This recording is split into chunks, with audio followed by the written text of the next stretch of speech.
आज की दुनिया में इंसान पहले से ज्यादा कनेक्टेड है, लेकिन अंदर से उतना ही ज्यादा कंफ्यूज्ड, डिस्ट्रैक्टेड और वीक विल्ड भी।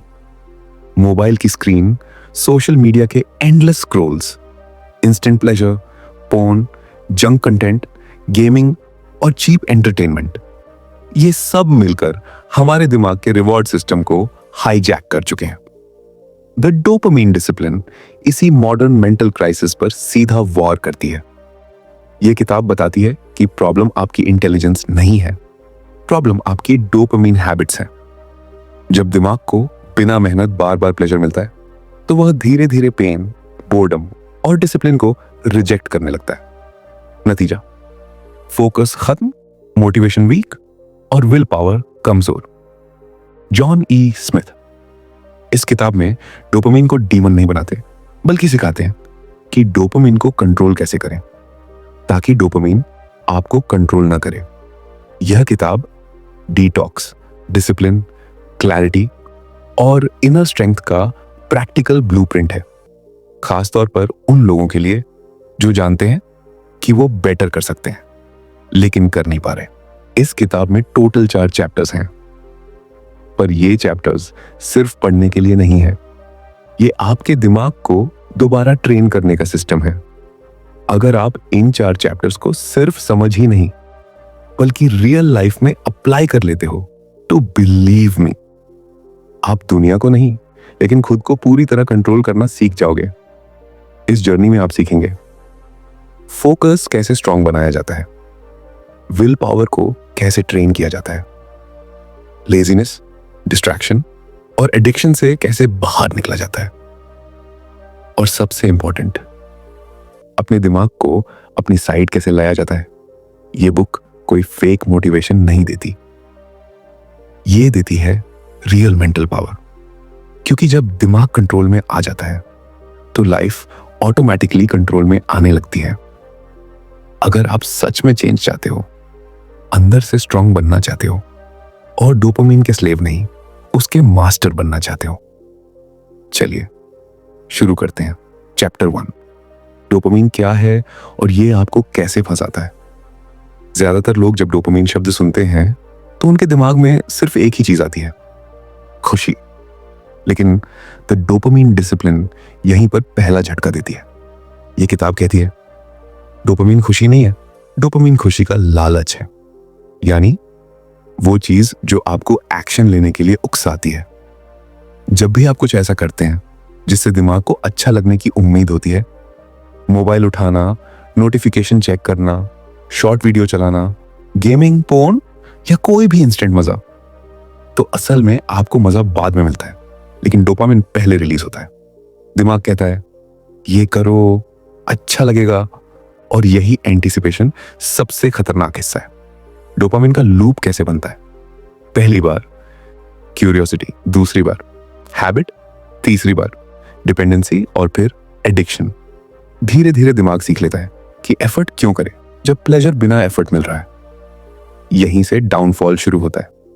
किताब बताती है कि आज की दुनिया ह्यूमन हिस्ट्री की सबसे बड़ी डोपामाइन फैक्ट्री बन चुकी है।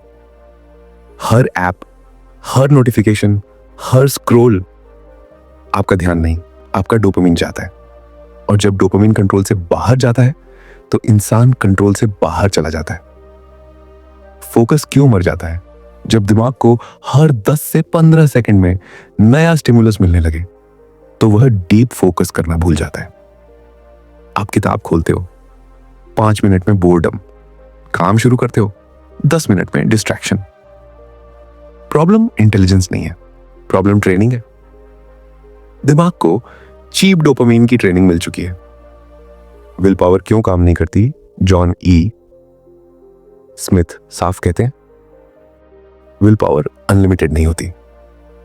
अगर आपका एनवायरनमेंट डोपामाइन ट्रिगर्स से भरा है, तो स्ट्रॉन्गेस्ट इंसान भी थक कर हार जाता है। इसलिए यह किताब आपको खुद से लड़ना नहीं सिखाती, बल्कि एनवायरनमेंट रीडिजाइन करना सिखाती है। ग्रोथ बोर्डम के अंदर छुपी होती है, लेकिन डोपामाइन एडिक्टेड ब्रेन बोर्डम से भागता है। इसलिए मेहनत भारी लगती है, कंसिस्टेंसी टूटती है, डिसिप्लिन फेक लगता है और इंसान खुद को ही दोष देने लगता है। किताब रीडर से एक सवाल पूछती है, अगर आज तुम्हारे पास कोई डिस्ट्रैक्शन ना हो तो क्या तुम अपने साथ बैठ सकते हो? अगर जवाब नहीं है तो प्रॉब्लम बाहर नहीं अंदर है। डोपामीन को मारना सोल्यूशन नहीं है, डोपामीन को समझना सोल्यूशन है। जो इंसान डोपामीन को कंट्रोल करता है वही अपनी जिंदगी को कंट्रोल करता है। डोपामीन को कंट्रोल करने का असली तरीका पहले यह समझो, डोपामीन को खत्म नहीं किया जा सकता। डोपामीन जरूरी है। प्रॉब्लम डोपामीन नहीं है, प्रॉब्लम है अनकंट्रोल्ड डोपामीन। गोल ये नहीं कि मजा बंद करो, गोल ये है कि मजा कमाओ। अगर तुम हर दिन डिस्ट्रैक्टेड रहते हो, फोकस नहीं बनता, काम टालते रहते हो और खुद से नाराज रहते हो, तो प्रॉब्लम तुम्हारी इंटेलिजेंस नहीं है, प्रॉब्लम है हाई डोपामीन एक्सपोजर। डोपामीन को खत्म करना पॉसिबल नहीं है और जरूरी भी नहीं है, लेकिन डोपामीन को कम और कंट्रोल करना जरूरी है। सबसे पहला नियम, इजी डोपामीन हटाओ। जो चीज बिना मेहनत तुरंत मजा देती है वही सबसे ज्यादा डैमेज करती है। Endless scrolling, short videos, porn, junk content, इनका यूज नहीं, इनकी टाइमिंग बदलो। काम से पहले नहीं, काम के बाद। दूसरा नियम, डोपामीन डिले करना सीखो। जब मन करे फोन उठाने का, वीडियो देखने का, खुद से कहो अभी नहीं, 10 मिनट बाद। अक्सर 10 मिनट में अर्ज कमजोर पड़ जाती है। डिले करना कंट्रोल की पहली ट्रेनिंग है। तीसरा नियम, पेन से भागो मत। जिस काम से मन भागता है वही काम डोपामीन को रीसेट करता है।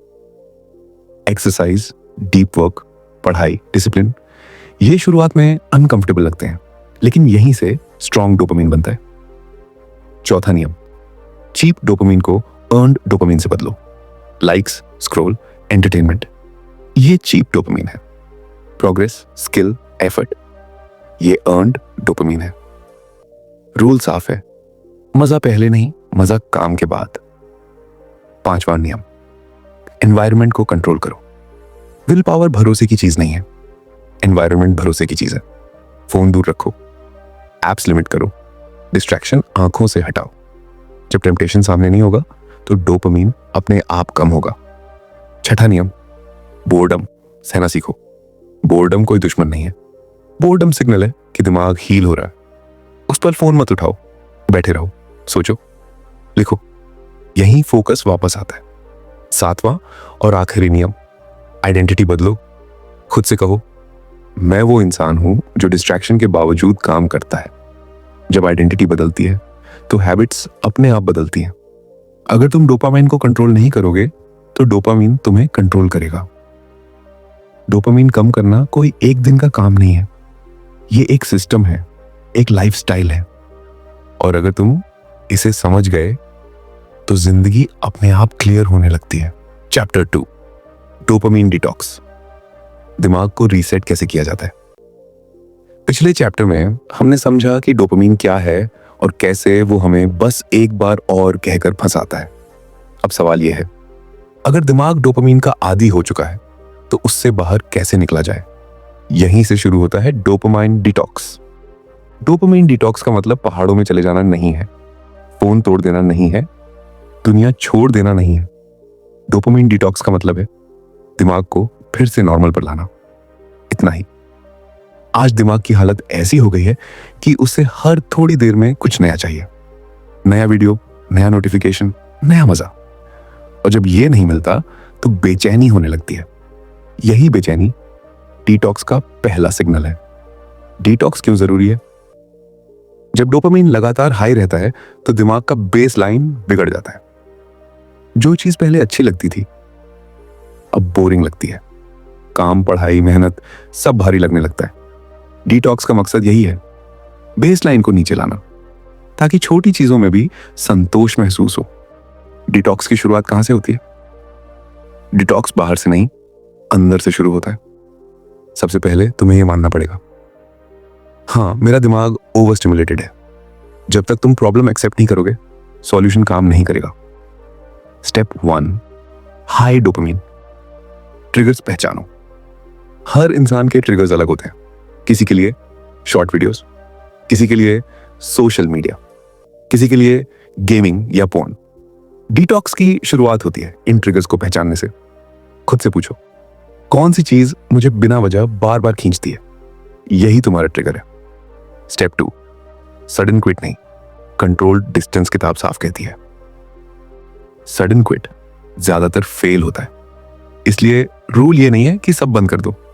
रूल ये है, काम से पहले नहीं, सुबह उठते ही फोन नहीं, काम के बीच में स्क्रॉल नहीं, बोरियत में एंटरटेनमेंट नहीं, प्लेजर सिर्फ दिन के एंड में।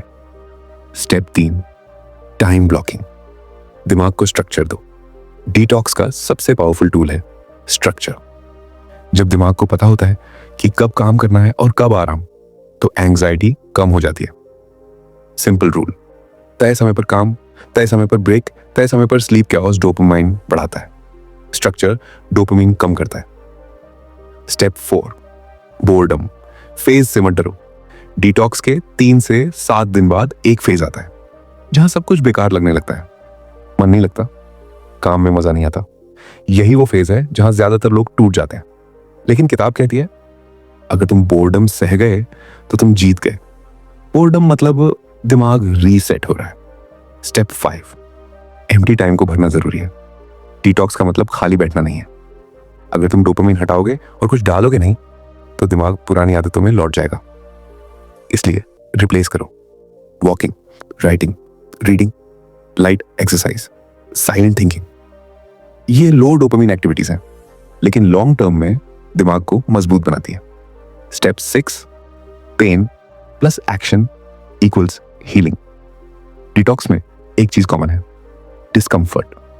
लेकिन किताब कहती है, डिस्कंफर्ट एनिमी नहीं है, हीलिंग का रास्ता है। जब तुम डिस्कंफर्ट में भी काम करते हो, तभी डोपामाइन सिस्टम रीसेट होता है। धीरे धीरे बदलाव दिखने लगता है। डिटॉक्स के बाद फोकस थोड़ा लौटता है, चीजें क्लियर लगने लगती हैं, दिमाग कम भागता है, आत्मविश्वास बढ़ता है। काम आसान नहीं होता, लेकिन पॉसिबल लगने लगता है। सबसे बड़ा बदलाव अंदर होता है। डिटॉक्स का सबसे बड़ा फायदा प्रोडक्टिविटी नहीं है, सबसे बड़ा फायदा है खुद पर कंट्रोल का एहसास।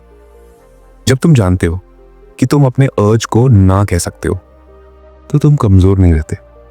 डोपामाइन डिटॉक्स कोई पनिशमेंट नहीं है, ये एक गिफ्ट है जो तुम अपने फ्यूचर को देते हो।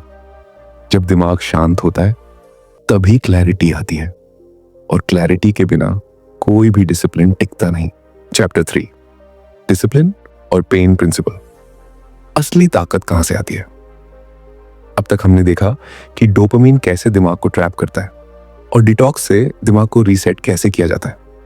लेकिन डिटॉक्स के बाद एक बड़ा सवाल बचता है, अब आगे क्या? अगर डोपामाइन डिटॉक्स के बाद कोई सिस्टम नहीं बना, तो इंसान फिर उसी पुराने रास्ते पर लौट जाता है। यहीं से शुरू होता है इस किताब का सबसे टफ और सबसे important chapter, discipline and pain principle. सबसे पहले एक कड़वी सच्चाई, ज्यादातर लोग डिसिप्लिन को एक सजा समझते हैं। उन्हें लगता है डिसिप्लिन मतलब खुद को दबाना, खुद से लड़ना, खुशी मार देना। लेकिन किताब कहती है डिसिप्लिन सजा नहीं है, डिसिप्लिन प्रोटेक्शन है। प्रोटेक्शन खुद से। मोटिवेशन क्यों धोखा देता है? अक्सर लोग कहते हैं आज मन नहीं है, आज मूड नहीं है, कल से पक्का शुरू करेंगे। लेकिन सच ये है, मोटिवेशन कभी स्टेबल नहीं रहता। वो आता है और चला जाता है। अगर तुम मोटिवेशन पर डिपेंड हो, तो तुम्हारी जिंदगी भी अनस्टेबल रहेगी। इसलिए किताब साफ कहती है मोटिवेशन फॉलो नहीं करता, डिसिप्लिन फॉलो करता है। पेन प्रिंसिपल क्या है? पेन प्रिंसिपल का मतलब ये नहीं कि खुद को टॉर्चर करो। पेन प्रिंसिपल का मतलब है जो काम जरूरी है लेकिन अनकंफर्टेबल है, उसे करना।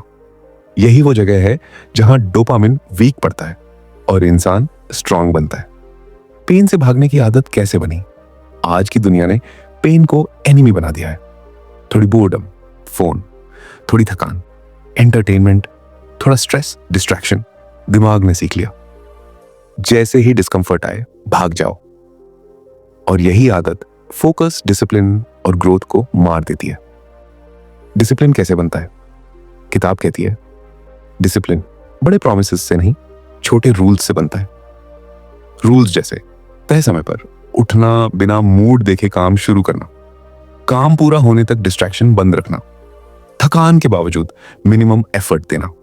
ये छोटे रूल्स दिमाग को एक मैसेज देते हैं, अब कंट्रोल हमारे हाथ में है। जब तुम डिस्कंफर्ट में भी एक्शन लेते हो तो दिमाग में एक अलग तरह का डोपामिन रिलीज होता है। ये डोपामिन इंस्टेंट नहीं होता, लेकिन डीप होता है। इसी डोपामिन से सेल्फ रिस्पेक्ट बनती है। रोज का संघर्ष ही असली ट्रेनिंग है। डिसिप्लिन कोई इवेंट नहीं है, ये डेली प्रैक्टिस है। हर दिन एक चॉइस होती है, आसान रास्ता या सही रास्ता। हर बार जब तुम सही रास्ता चुनते हो, तुम डोपामिन को थोड़ा और कंट्रोल में लाते हो। जब मन बिल्कुल नहीं करता, किताब एक प्रैक्टिकल रूल देती है, 0 नहीं, मिनिमम। अगर पूरा वर्कआउट नहीं हो सकता, 5 मिनट करो। अगर पूरा काम नहीं हो सकता, एक छोटा हिस्सा करो, लेकिन कुछ ना कुछ करो। 0 डिसिप्लिन तोड़ देता है, मिनिमम डिसिप्लिन बचा लेता है। डिसिप्लिन से आइडेंटिटी कैसे बदलती है? जब तुम रोज खुद से किया हुआ वादा पूरा करते हो तो दिमाग में एक नई आइडेंटिटी बनती है, मैं भरोसे के लायक हूं। यही आइडेंटिटी फ्यूचर में बड़े गोल्स पॉसिबल बनाती है। सबसे बड़ा फर्क कहां पड़ता है? डिसिप्लिन का सबसे बड़ा असर सक्सेस में नहीं, कॉन्फिडेंस में पड़ता है। जब तुम्हें पता होता है कि तुम अपने मन को ना कह सकते हो, तो दुनिया की कोई भी चीज तुम्हें आसानी से हिला नहीं पाती। डिसिप्लिन टूटता क्यों है?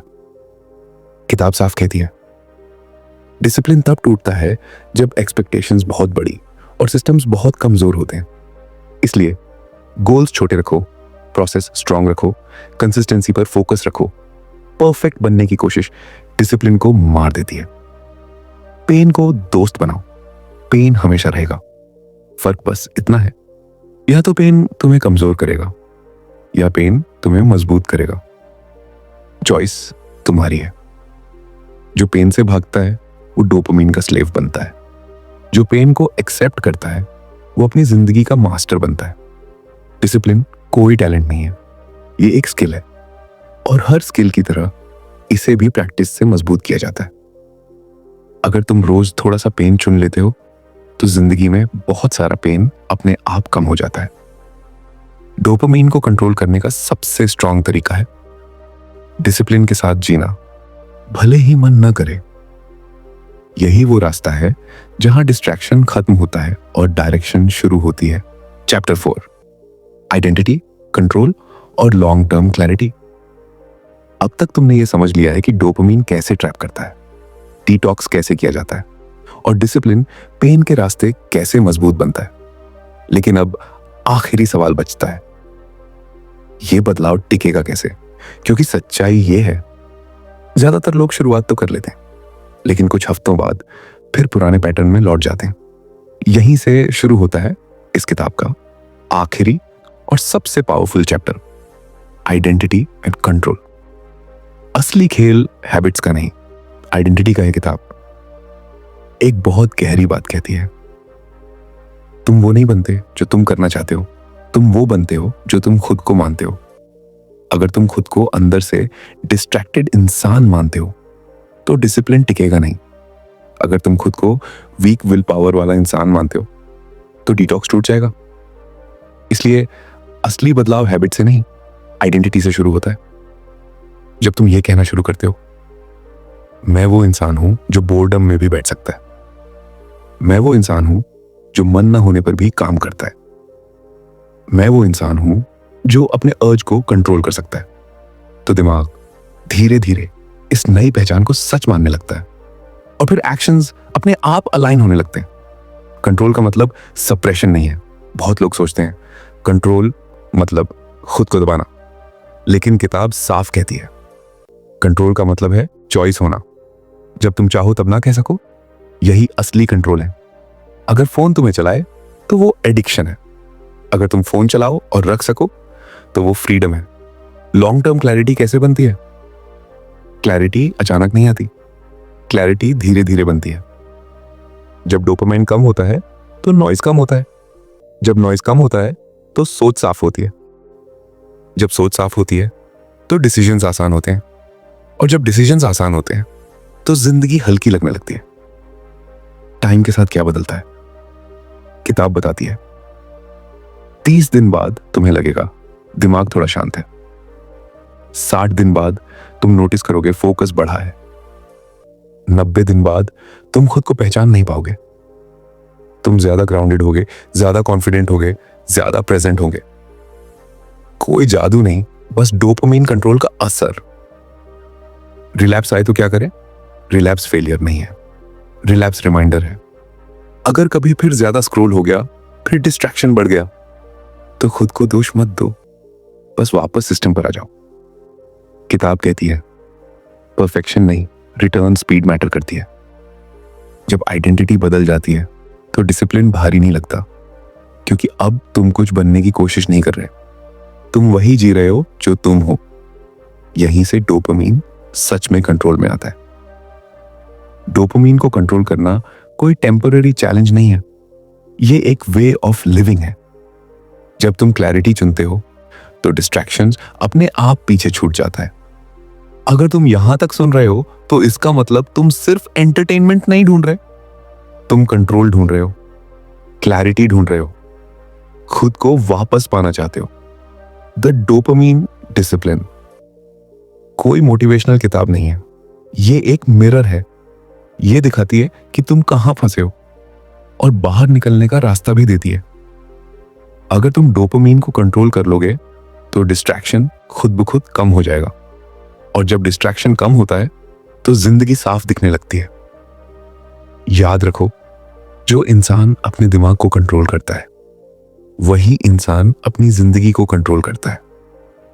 यहीं से नया चैप्टर शुरू होता है, तुम्हारी असली जिंदगी का।